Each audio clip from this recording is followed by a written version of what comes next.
All right. Hello, hello. Welcome Hello. to Pattern Reviews, what I like to call sporadic podcasts. This is a new name I created because weekly podcasts are clearly not happening.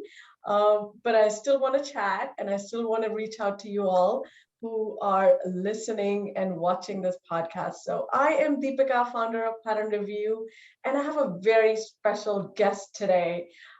She's right here on the screen today, so you can see her. Hi, Adrienne. Hello. Thank you so much for And having me on here, Deepika. I'm very excited. I am super excited as well. So this is podcast number 9. Just for the record, I wanted to throw it out there because I always forget. Adrienne and just won the grand prize of our 2022 Sewing Bee contest on Pattern Review. So drum roll! And I'm still kind of in shock about it. I don't know why you're in shock. I mean, I felt like you should have had an idea. I guess it's because, I feel like everybody else that was participating had so many more years of experience sewing and also had so many creative ideas. And, I felt like I wasn't even really trying to compete. I was just having fun.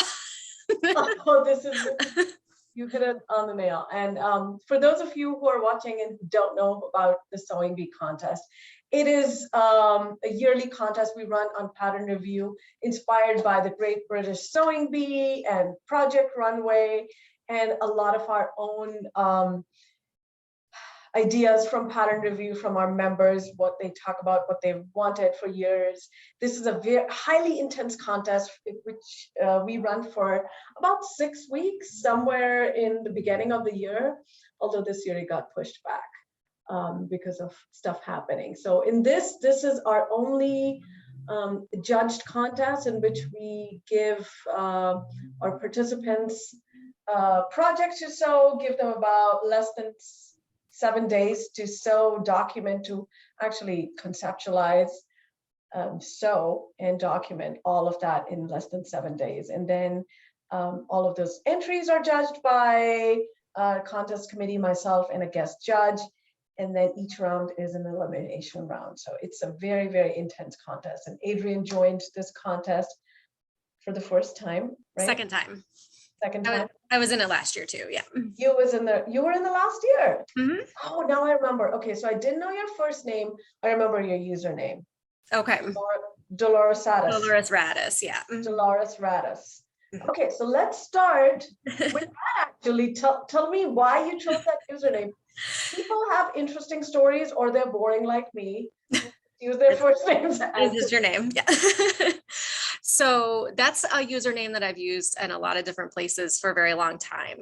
So I've had, starting when I was about probably 10 or 11, I had pet rats as a kid. Rats. Nice. Yes. So the scientific name of the rat species is Rattus norvegicus. And then dolorous is actually like a Latin word for very sad. So like dolor, like kind of pain and sadness. So it literally means kind of like sad rat. Sad rat. And for some reason, and I can't remember why we always your rat sad. Describe the rats as sad. Our rats were very happy. They were very spoiled. But sometimes they just sort of like look up at you, with these puppy dog eyes, and they're like, feed me, and you're like, you don't need any more. So it just sort of became this phrase that my family would use ever since I was like in middle school. And so it's just a username I've used a lot of places. And I haven't had pet rats now in about, I think my last one died in like 2013, I think. So they don't live very long lives, unfortunately, and needed to just sort of take a break. Well, and then I had my daughter in 2015, and then with kids, everything's a little too wild for. It sure is. How many kids do you have? I have 2. My daughter she'll be 7 later this month, and my son is 4.5. Oh my God, they're such fun ages. They're so cute. I have an 11-year-old, and I used to sew everything for her since she turned, I guess, like from the beginning until like that age, 7 and 8. Mm-hmm. because this is a child of this generation, she started having opinions way before to her teenage years. So Mhm. yeah, I've tapered down my sewing for her. She's now for her. Yeah, my kids, they do like me to sew for them. But we get a big bag of hand-me-downs every year from one of my good friends. Her daughter's a year older than mine. And then my mother-in-law loves to clothing shop. So they end up with just a lot of ready-to-wear clothes from a lot of places. So I'll try to make them kind of more special garments. And then, if my daughter goes to Joanne with me and finds a fun remnant or something, then I'll make her a t-shirt or, Oh, but fun. I don't definitely make their whole wardrobes. So. Yeah, it's a lot. And I know people who do that, but that's not something which I do anymore. Yeah, It's a lot of pressure, and sewing for me, whenever I start feeling like a little bogged down, that means I'm not having fun. And like you said, No. having fun is the most important thing. Yeah, absolutely. I mean, yeah, the sewing bee contest, like I said, I wasn't even really treating it as like, oh, I'm gonna try to win. And I was just like, what can I make that'll fit the brief, that is also going to be something that I know that I'll wear for a long time to come. And then it was just fun trying to figure out how to do something, like sort of being creative within limits, which I find really like sparks creativity for me. Like if it was a contest where it was just like sew a shirt, I'd be like, I don't know. I wouldn't get any ideas, but when it's like those very specific, like sew an embellished hoodie, that was, I instantly had the idea for that, because I'd actually had the idea to make a hoodie with the feminism symbol on it for quite a while. And so that was sort of my push to actually get it done within a time frame. And then the rest of the rounds, it was, again, like the buttonholes, it's like, then I was like, okay, I'm going to push myself and try to learn something new and make bound buttonholes. And so I did that. And then of course the Tanya coat again pattern, that's a challenge because, I didn't get a choice in the pattern. And that worked out perfectly because I was actually out of town for a good chunk of that week. So I can't imagine how you pulled that one with because each minute, each second is so precious in these rounds, and you were away for quite a bit. Yeah, well, I was away from Monday morning when the round was announced, and then I came back Friday late afternoon.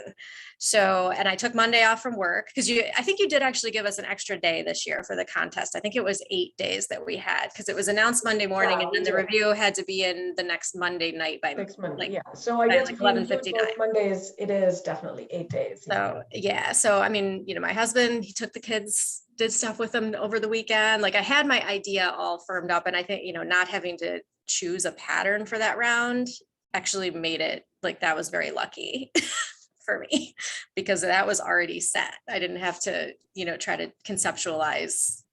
It wasn't as open-ended. So it kind of took away a little bit and I noticed that a lot of members did mention that they thought that the third round was actually easier in the second round. The second round was buttonholed. It was like wide open. And so I think we always read the forums, because that's our favorite part of this contest, is all of the camaraderie, the chatter. And I do think that it's all personal too, right? Some people really like more structured rounds, and others like kind of open-ended. We try to give a little mix of both. Those who are listening, I will include links for all of Adrienne's projects in the Sewing Bee, so you'll have a reference when you're looking at it. I was gonna email you. I hope she'll do some show and tell. I actually do have that. All right. Okay. Yeah. So tell us about which one was your favorite. I'm just going to say the first round was hoodies, a hoodie with accent, and which is a pullover with a hood, and there should be some accent. It doesn't need to be here. It could be anywhere. The second one was sew an outfit with buttonholes as the feature.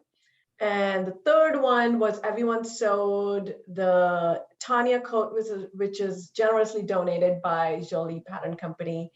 And to make it their own. We should still be able to see the design lines of that wonderful coat, but then people needed to create their own versions of it, which fits their design aesthetic and their lifestyle. And what was the final round? Why 20. is it? Yes. Oh my God, thank you. So final round was, so any outfit, but a complete outfit with the theme 20, because we just finished 20 years of pattern review, but 20 means different things to different people. So we kept it open, literal or anything which people wanted. So given that those were the 4 rounds, do you have a favorite? Oh man. I think my favorite, you were talking about how, some people really thrive on the more open-ended and some people really thrive on those limits. And I'm the sort of person that really thrives on the limits. So I think my favorite was actually the Tanya round, the 3rd round. Just because it was so limited to, being given a pattern that, I wasn't familiar with, but you have to use this pattern.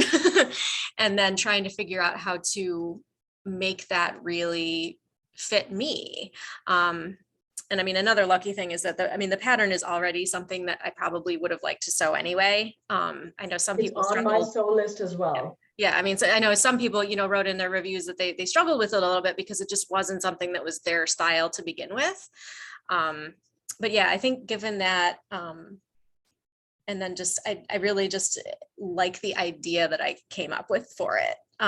With making the back, like adding that asymmetrical element and then using the mix of fabrics. So I think that was my favorite. So one of the things, and if you have that, you can show it too. We'd love to see it. What I'm going to do, I'm going to spotlight you. Let's see. No, I guess it's not letting me spotlight because it's just the 2 of us, maybe. Oh, maybe. Yeah. Okay. Well.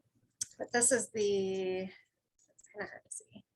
But yeah, so Here's the Tanya coat. And tell us about the fabric. It's linen. Yeah, so this is so the main bodice is like a heavyweight, it's the heavier weight linen from fabricstore.com.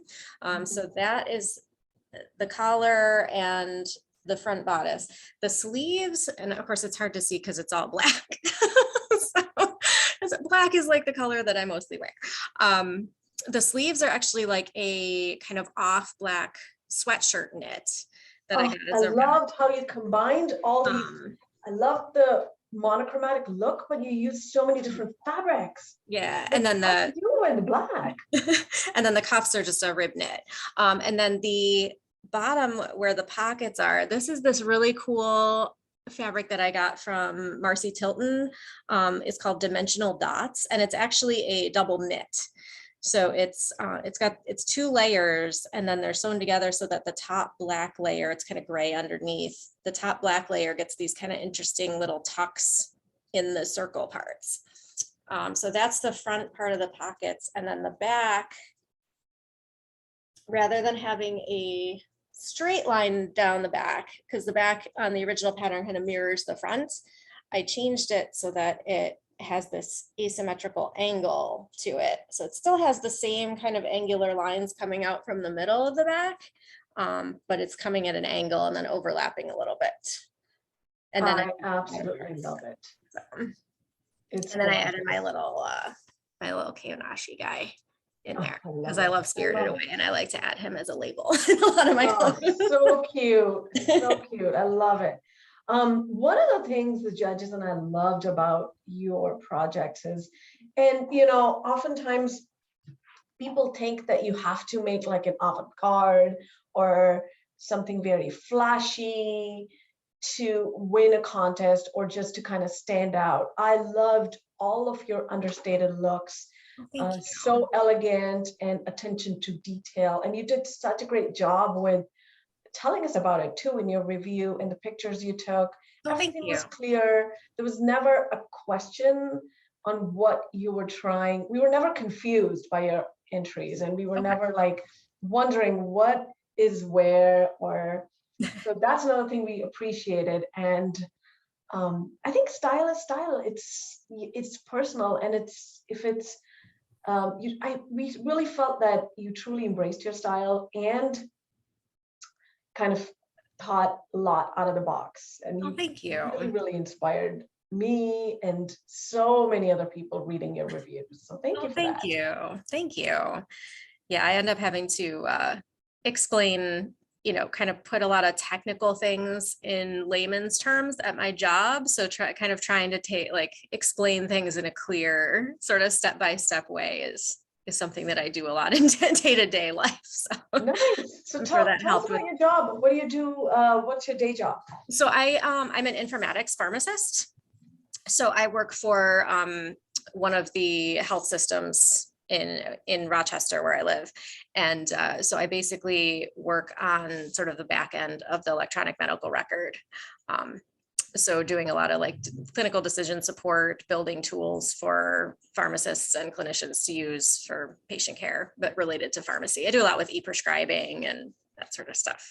So, Nice. yeah. So I've been working from home since the pandemic. Before I was just in an office, but. So do you miss working from the office? I do. Yeah. I miss that kind of like in-person camaraderie with the coworkers. And we've had a couple new people start on the team since the pandemic. And I just feel so bad for them because, they haven't been able to sort of insert themselves into the team quite as well. And Right. but, Kind of the similar situation for kindergartners who started mhm. kindergarten in the pandemic, having to start school from home, and similar Yeah. situation, but different. So yeah, I'm glad that things are opening up a little bit. And Yeah. Yeah. We will plan on going back to the office at some point. At least most people want to go to more like a hybrid model and stay part at home and part at the office, but I'm only part-time anyway. I only work 24 hours a week.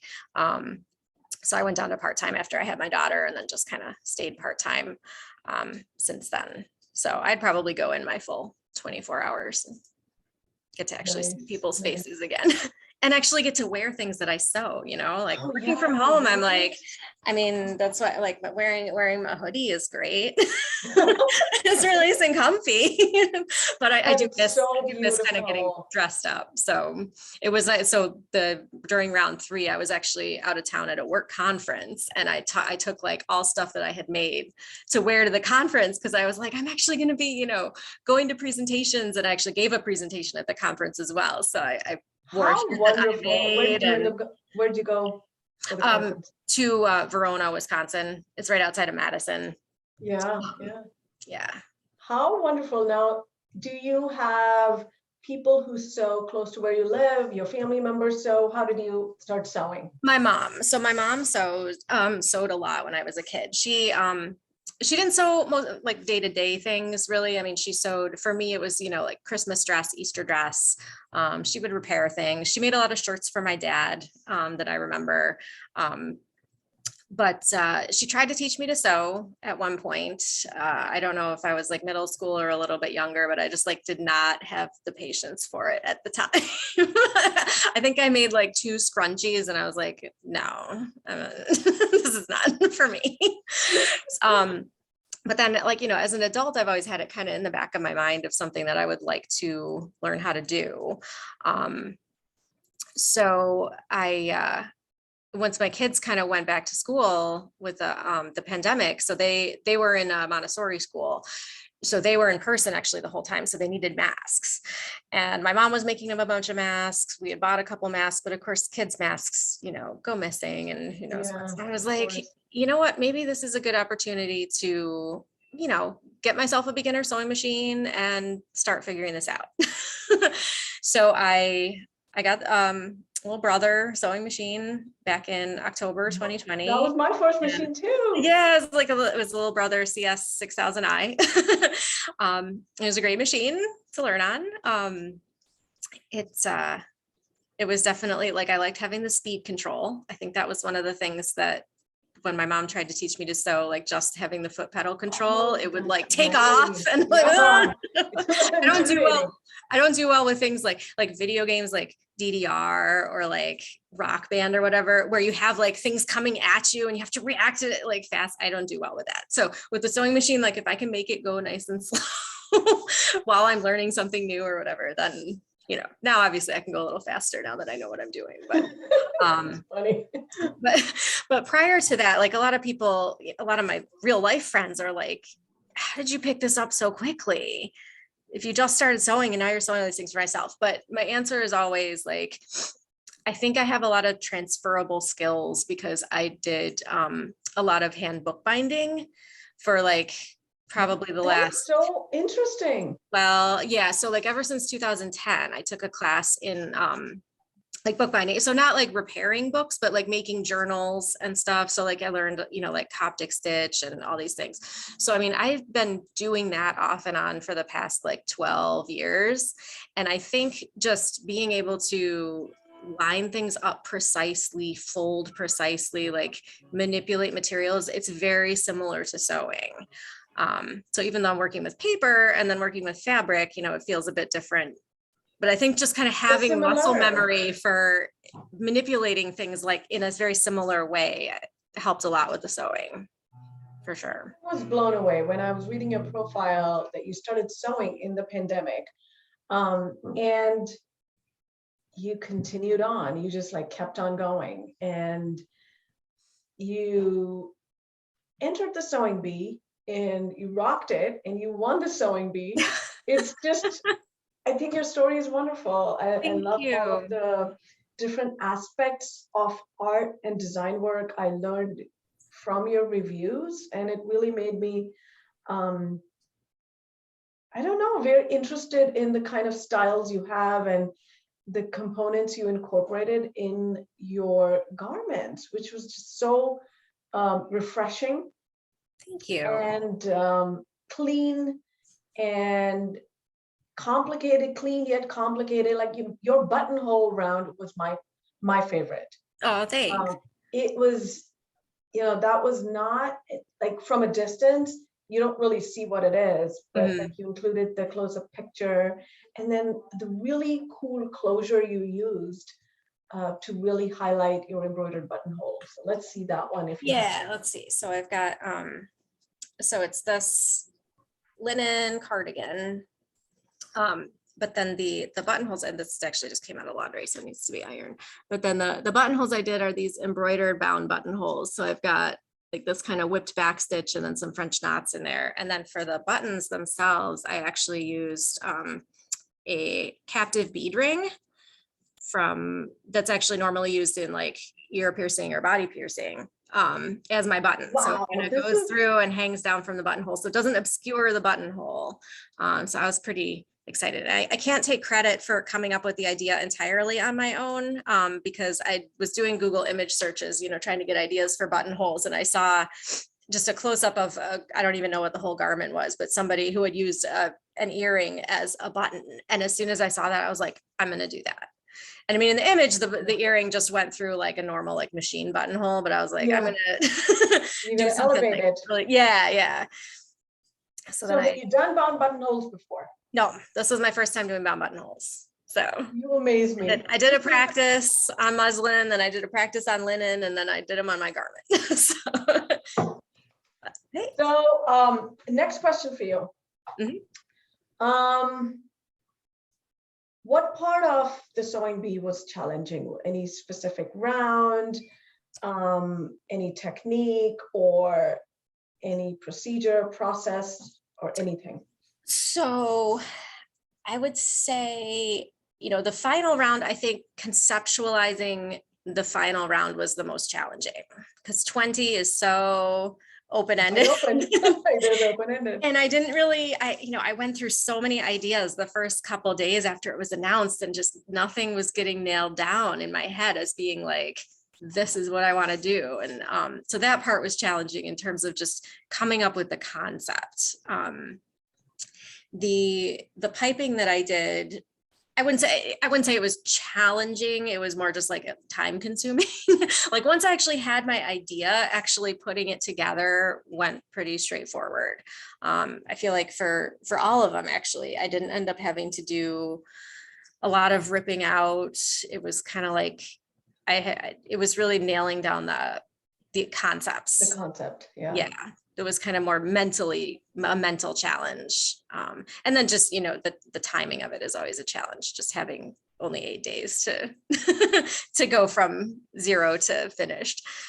I have to say that the more I think about it, the more I'm growing older, and you know, part of the life is just to kind of take away stresses, right? If we try to reduce stress in life, that makes things a little bit easier. And decision making, at least for me, and I've heard from a lot of people, is such a stressor. Whether it's you know, selecting fabric, what pattern, what technique, or what to make for dinner, and which yarn to select for which project. I'm a knitter also, so it's just that, you know, because the possibilities, they're endless. Yeah. And you know, it's just to kind of direct your mind into, all right, I'm going to do this, and this is what I've decided. There's no going back. Let's move forward. Once Yep. that's figured out, at least for me, that's just one less stress. Yeah. Yeah. I mean, it was definitely the pre-conceptualizing of each round. I mean, other than the hoodie round, because I knew exactly what I wanted to do for that one. Was, you know, that for me is the most sort of stressful part of it, or the most challenging. You know, none of it I would consider like challenging or stressful in a bad way. I would say more challenging than stressful, I should say. Yeah.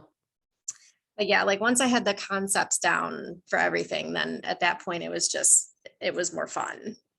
Let's see the last round. Yeah, yeah. I only have the sweatshirt because I actually just wore the leggings to the gym, so they're in the laundry. I But love when people are actually using things. oh yeah, yeah. I mean, there's a pair of leggings. I can wear them in the gym. So here's my one for 20.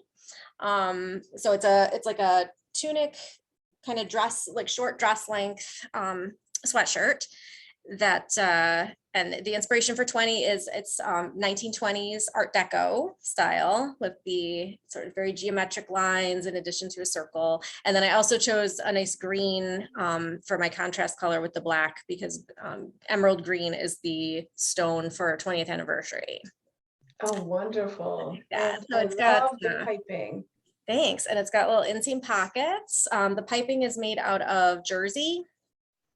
So it was interesting, like I'd not really done any piping before, and then doing piping with jersey. So most of this was sewn like with the zipper Now, foot did on you my. fill the jersey with a tubing or something? Because I I can did, see that yeah. So I it sewed seems a textured. cording into the jersey first, and then after I sewed it onto one side of whichever seam I was doing, then I pulled the cording out after. So there's no cording actually left in it. Okay. Yeah. So you just needed that to create space, to create. Right, to make sure that it was completely even, basically. And then that's the back. I have to say that I'm a big fan of color blocking, but I always, I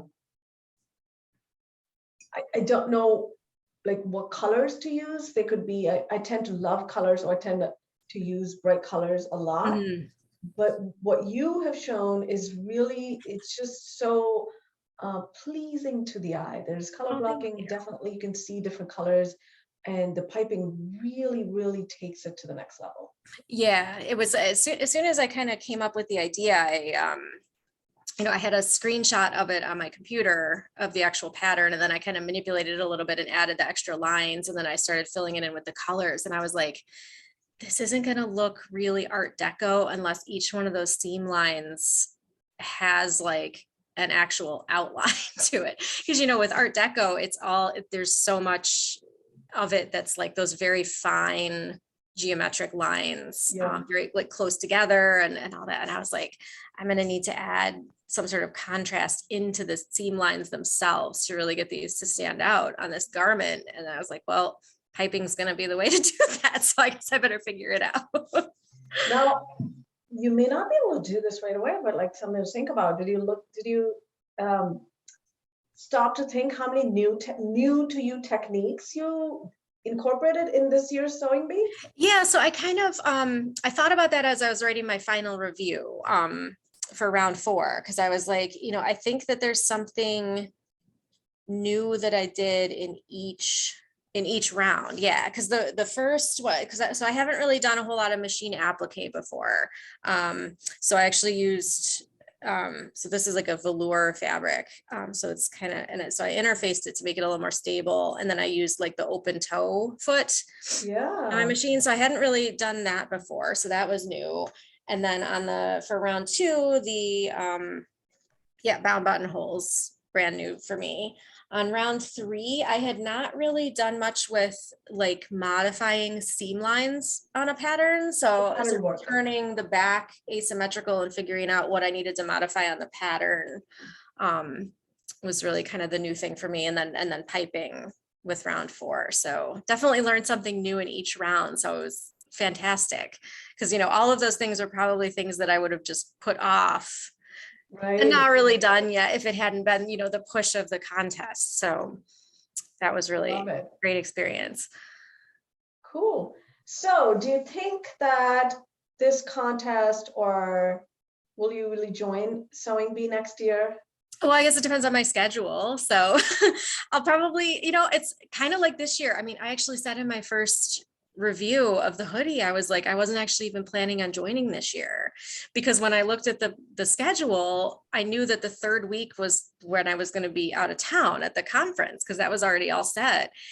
And I was like, well, I probably won't make it that far anyway. So I joined anyway. So I joined anyway. And then then I got into the 3rd round and my husband said to me, he was like, I thought you said you weren't going to do this. And I was like, but they're giving me the pattern. I have to do it.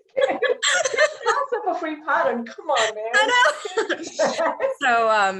know. So yeah, I mean, I think I'll see what the first round is next year and go from there. I think a lot of people think like that. Let me see if I'm interested in sewing whatever the first round project is, and then we'll go from there. And it's great because so I did see some people on the forums who were like, oh, the first round is a hoodie. I never wear hoodies. Not going to do it. So, yeah. Oh my God. So I am not a hoodie person, and I'm at my office, so I don't have it to show you. But I was so inspired by actually, I might have the pattern here. So I was so inspired by all of the hoodies in the first round. I'm telling Laura here, I think I need a hoodie in my life. I don't even own a single sweatshirt. I need a hoodie in my life just because they're so awesome, and they're like dressier hoodies. So I have this pattern which was in my queue. This is a hoodie dress. I can totally rock it. And I even made the Merchant and Mill Landgate jacket. I just finished it last week. I was inspired by New Mass's the bright yellow one which she made. Yeah. Oh, I am just, that was gorgeous. You never know what you're gonna like, and so we end up pushing so many things off our sewing radar because that's not something which we think we like, but who knows, you see it in someone else. So what was different from the last time you entered this?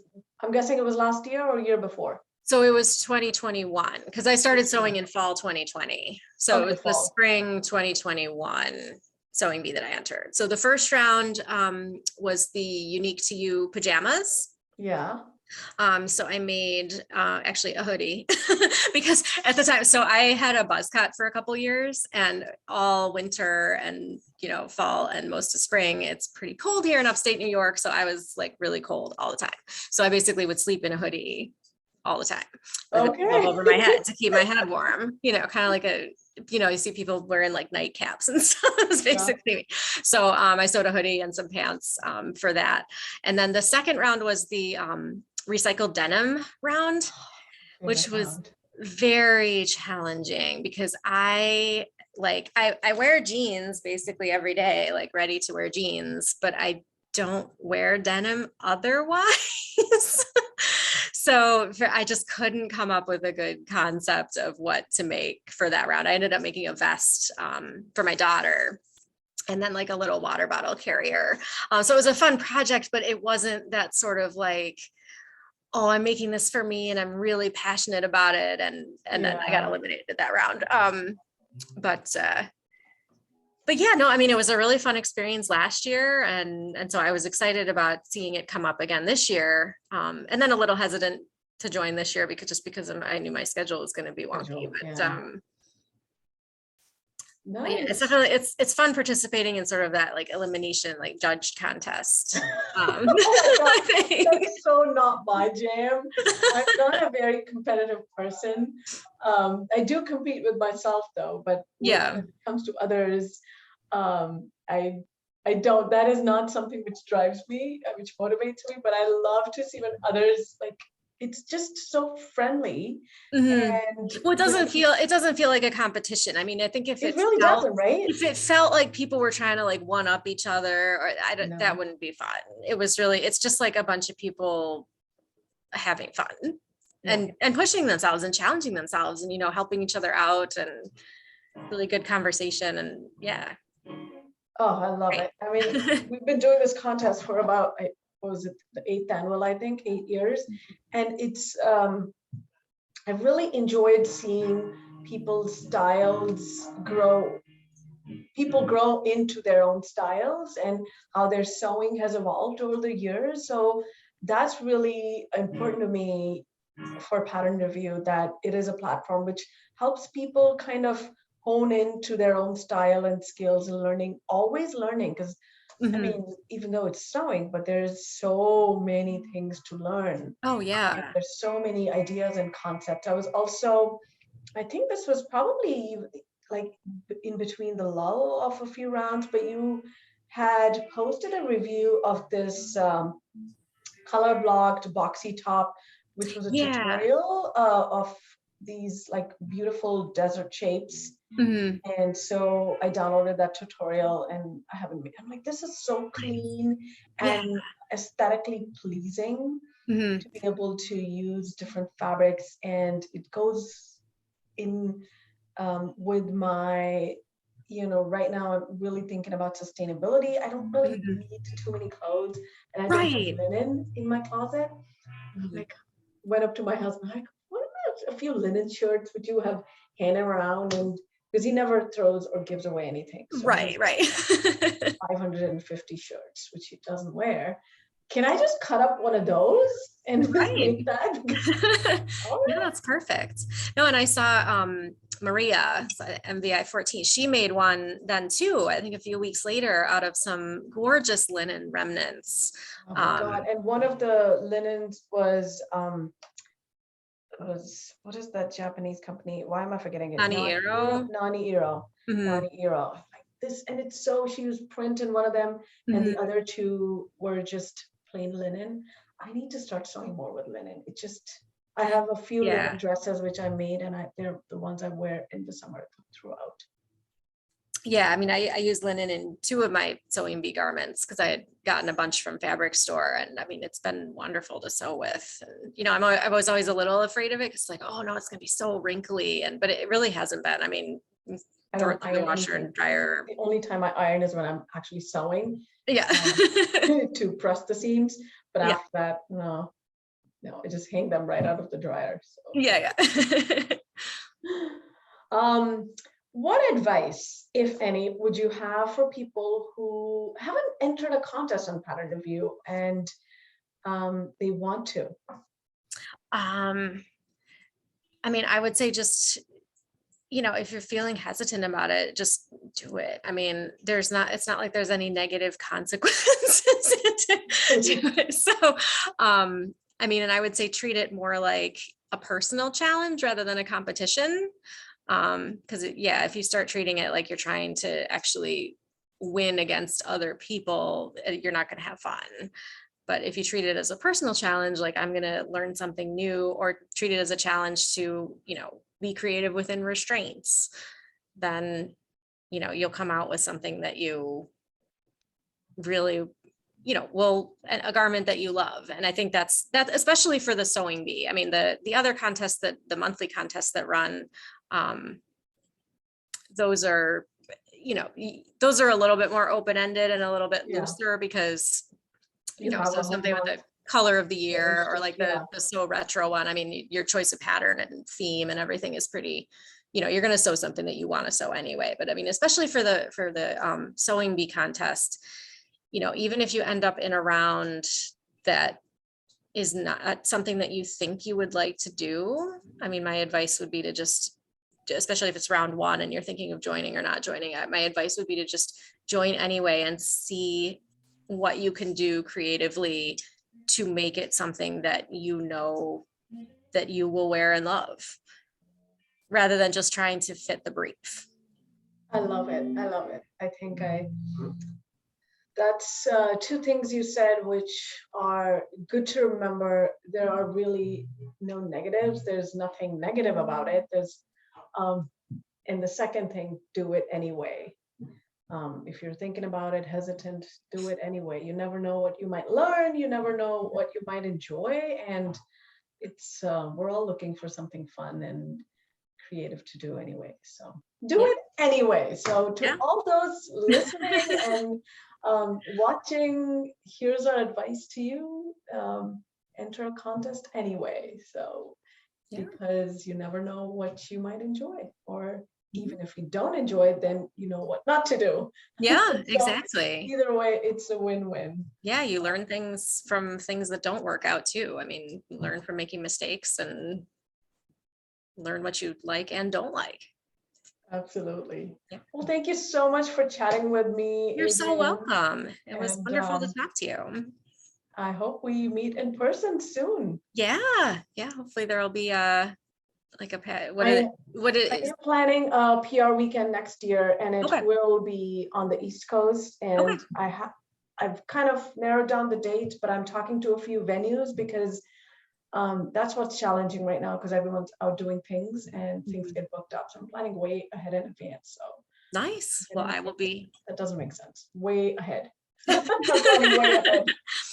Well, yeah, I will keep looking at the site for dates to be announced, and I think that would make a fun road trip. So yeah, absolutely. Yeah. Thank you so much, and hope you have a great weekend. Yeah, thank you, Deepika. You too. Okay, bye everyone. Bye.